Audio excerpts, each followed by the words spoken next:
right, anyway, real quick. Yo, remember the whole Fani Willis saga, right? We got Donald Trump, who's a fucking, like, this nigga Donald Trump is a clown. Like, I mean, like, on a good way. Like, he's a comedian. I really think he's one of the funniest, like, personalities out there. So Fani Willis gets grilled at a disqualification hearing for her, and Trump now responds to this. Look at now this. Awaiting a decision in the Fani Willis misconduct case after a wild 2-day hearing last week. We all watched it together. A judge could remove the Fulton County DA from Georgia's Trump election meddling case, along with her lover Nathan Wade. Last week, the judge heard dramatic testimony about their affair, their lavish trips together, and the lies they supposedly told. Did you observe them do things that are common among people having a romantic relationship? Yes. Such as, can you give us an example? Hugging, kissing. Mr. Wade is used to women that, as he told me one time, the only thing a woman can do for him is make him a sandwich. Let's just get down to it.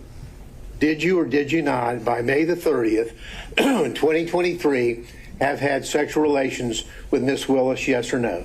Yes or no? Yes. So let's be clear, because you lied in this. Let me tell you which one you lied in. Right here. I think you lied right here. No. This is the truth. Judge, it is a lie. It is a lie. Oh, Jonathan Siri is in Atlanta. Jonathan, that was just some of what we heard over those 2 days. It got wild in that courtroom at times.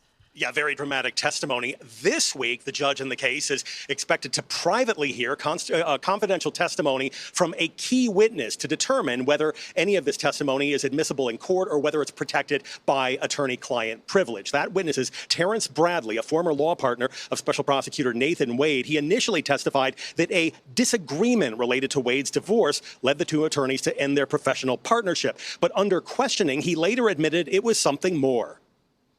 There was an allegation that you sexually assaulted a member of the firm, correct? Yes, there was an allegation, yes. And as a result of that allegation, you left? I did. You were no longer business partners with Mr. Wade? That is correct. DA Fani Willis claims she did not become romantically involved with attorney Wade until several months after she hired him as a special prosecutor. The defense is trying to prove their relationship began earlier than that and that Wade rewarded Willis with lavish vacation travel. Former President Trump brought this up on the campaign trail over the weekend. I think she said 9 trips. Every time I took a trip with my lover, I paid him in cash. Where the hell did you get the cash? Republican challenger Nikki Haley says all this litigation is distracting Mr. Trump from important campaign issues and that his mounting legal bills threaten to drain Republican chances going into November. Sandra? All right, a lot to take in there. Jonathan Siri on that for us. Jonathan, thank you. Tom Dupree joining us now.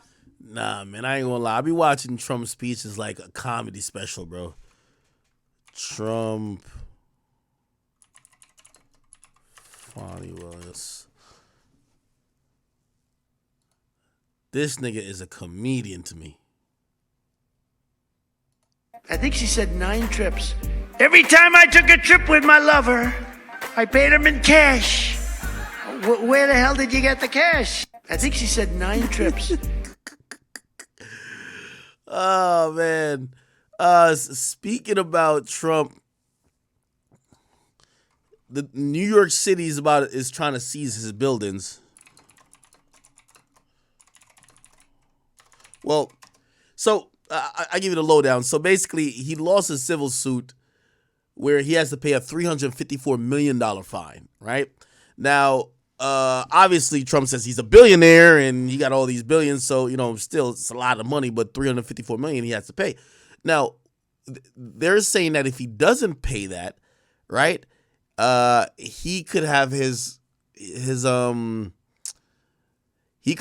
building seized, okay? So Letitia James says she's prepared to seize Trump's building if he can't pay his $354 civil fraud fine. It says 4 days after a judge ordered former president to pay the $354 million in the civil fraud case, New York Attorney General Letitia James told ABC News she's prepared to seize the former president's asset if he's unable to find the cash to cover the fines. If he doesn't have the funds to pay off the judgment, then we will seek judgment enforcement mechanism in court and we'll ask the judge to seize his assets.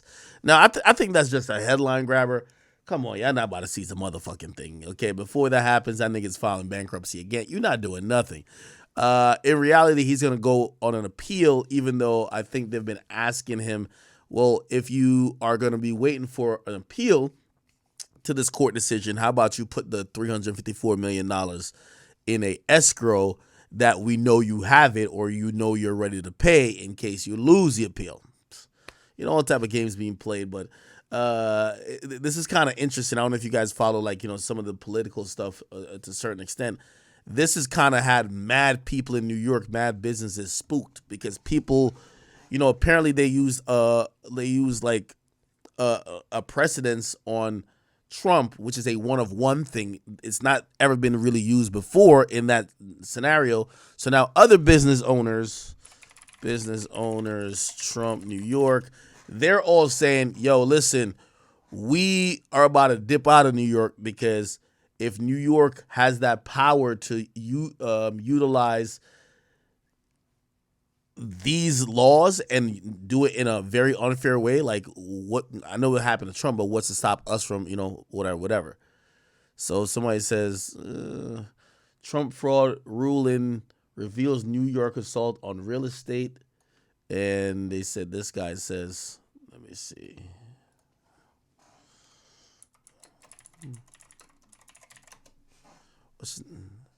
That was Kevin O'Leary. Well, let's bring in the... Here's the real point that people in New York should concern themselves with. You can put your money anywhere. I'm a real estate developer. Do you think there's a chance I would ever take a chance on New York again? New York is turning itself into a flyover state. I have to build data centers now. I'm not going to go to New York. New York has power. It's got fiber optics. It's got Niagara Falls.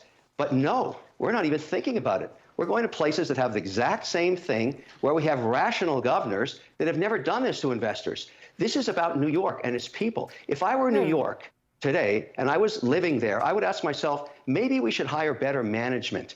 Why is this happening to us? Why are we becoming a flyover state? So to give a little bit more context on the whole Trump thing, Trump was accused of basically lying about, you know, the worth of his buildings or his net worth or whatever the case is, to get bigger loans, right? Or to get more favorable loans from the government in real estate. And apparently you're not supposed to be lying, right?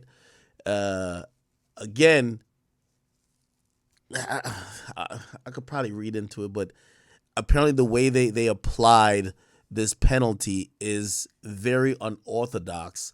And that's why you have people like even Kevin O'Leary, Mr. Wonderful. He's like saying, yo, most investors are like, wait, what the fuck? Why are investors concerned about putting their money there? But shouldn't you ask, wouldn't those people also be saying, first of all, I do wonder how many people take issue with the idea that every investor is engaged in falsifying business records, that every investor is engaged in what has been accused of Donald Trump and the Trump organization, because there's probably a lot who are saying to themselves, I've never falsified my business records. I know what a square foot looks like. I know what I can ask for and what I have the money to support. So I wonder to what extent that really is true. But on the second point, wouldn't there be many companies who would not want to do business or loan money to people like yourself or investors if they know that they can get away with fraud and there's no recourse to protect them? Excuse me, what fraud?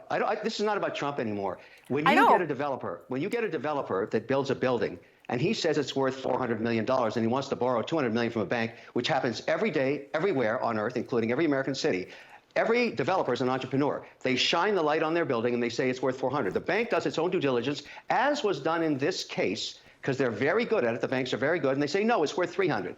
We're only going to loan you 150 million. That haggling has gone on for decades. That's how it works. And then in this case, even the bank that was supposedly defrauded testified and said, we didn't lose anything. We want to do business with this guy again.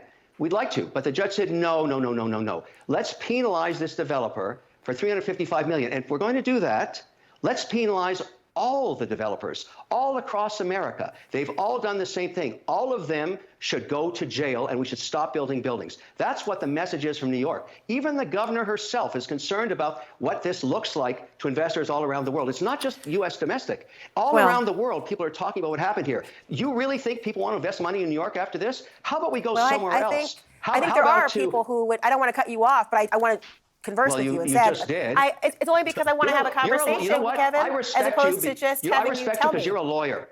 You're a lawyer. You understand exactly what I'm talking about. I got to tell you, I'm respectable for a number of reasons, Kevin O'Leary, but being a lawyer is one of those issues. But I'll tell you, when I hear your conversation, and I do want to converse with you about this point, I understand that there are legitimate concerns that were raised during the trial and will continue to be raised about who the quote unquote, who is actually bringing the suit. It wasn't the banks who were saying that we as consumers or unsophisticated feel this way. But Letitia James, the Attorney General, and I know you want to expand beyond Trump, has suggested, well, it's about making the playing field level for those who are not the major and billionaire investors, but for those who are supposed to put business records. So that's a controversial thing. You have a bunch of business owners who are upset in New York, and you, of course, have Donald Trump, who has to supposedly pay up this rather large fine, or else, he could have his his buildings seized, and that's just one of his many legal problems. So we'll see if Uncle Trump prevails. If not, shit, we might be stuck with that Biden nigga again, man. We might be stuck with that Biden nigga once again. You get what I mean? Okay. What the fuck? Give me 1 second.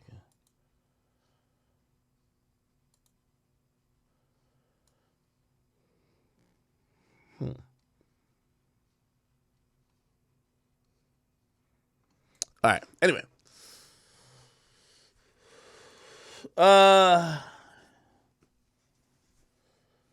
Somebody says, get 6ix9ine back in hip hop and start some problems, man. We need some news to talk about. Nah, hip hop boring.